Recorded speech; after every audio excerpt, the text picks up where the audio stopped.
No respite from the deep freeze today. Bitter cold, pounding snow, and hurricane-force winds powered their way up the eastern seaboard, all part of a huge storm system. The effects were visible everywhere. Wind-blown waves crashing over a seawall in Marshfield, Massachusetts.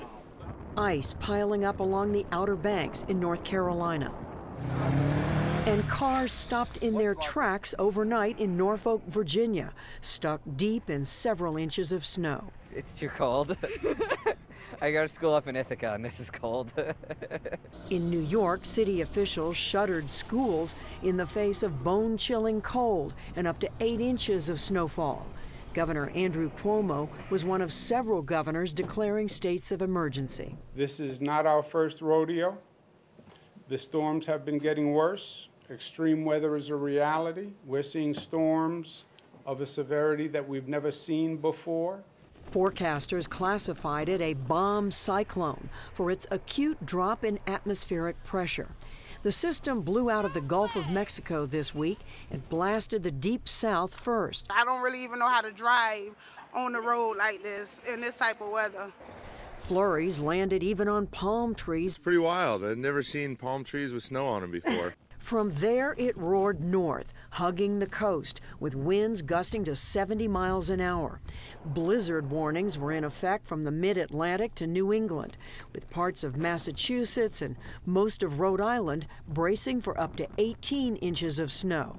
Connecticut put nearly 650 plow trucks on the road. It is strongly recommended that Connecticut motorists stay off the roads unless absolutely necessary in order to allow the Department of Transportation crews to clear highways as effectively and safely as possible. Officials warned of power outages that could affect hundreds of thousands of people by the weekend. Already, the storm has ruined travel plans for many. More than 3,000 flights have been canceled, and police report hundreds of wrecks. It's just going to get worse as the snow keeps falling. The snowfall is set to subside in many places tonight, but in its wake comes numbing cold. Temperatures are forecast to be 20 to 40 degrees below normal, possibly bringing the coldest weather yet in a winter that's just begun.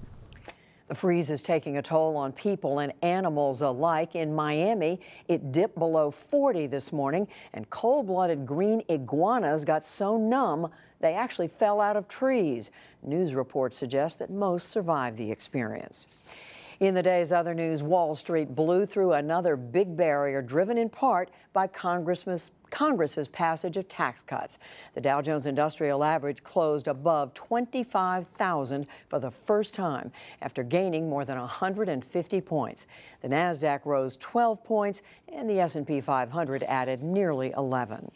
Two major policy changes from the Trump administration today. The Interior Department announced plans to vastly expand offshore oil and gas drilling in nearly all U.S. waters. That includes opening federal waters off California to drilling for the first time since 1984. We'll have an in-depth look at the plan later in the program. On another front, the Justice Department rescinded an Obama-era policy on marijuana. Now, federal prosecutors will decide how aggressively to enforce federal law that bars all marijuana sales. The old policy generally barred interference with pot sales in states where it's legal. 27 states and the District of Columbia have laws where it is broadly legalized in some form. President Trump and top Democrats met today to talk about their conditions for an immigration deal. Mr. Trump has ended the so-called DACA program that protects young people brought to the U.S. illegally, and he's given Congress until March to find a replacement. Today, he met with Republican senators at the White House and laid down his demands. Any legislation on DACA must secure the border with a wall. It must give our immigration officers the resources they need to stop illegal immigration and also to stop visa overstays. And crucially, the legislation must end chain migration. That chain migration reference is what opponents call a program allowing immigrants to sponsor family members. The president said it provides a gateway for terrorism. Democrats, in turn, said they still oppose a border wall, but Senate Minority Leader Chuck Schumer left open the door to a deal. We have always said we need strong and real border security, not things that sound good but don't do the job, and we need to help the dreamers. That's what we believe. And we will sit down with our Republican colleagues and try to negotiate. For now, Democrats and Republicans are at odds over whether there has to be an immigration deal before they can agree on a spending plan to keep the government funded. In Iran, fewer reports of protests today after a week of unrest. Instead, state TV again showed thousands marching in pro-government rallies, and security forces rolled into towns across central Iran. Meanwhile, Vice President Mike Pence, writing in the Washington Post, charged that President Obama failed to support Iranian protesters in 2009. And he wrote, "This time we will not be silent." Also today, the U.S. Treasury sanctioned 5 Iranian companies involved in ballistic missile development.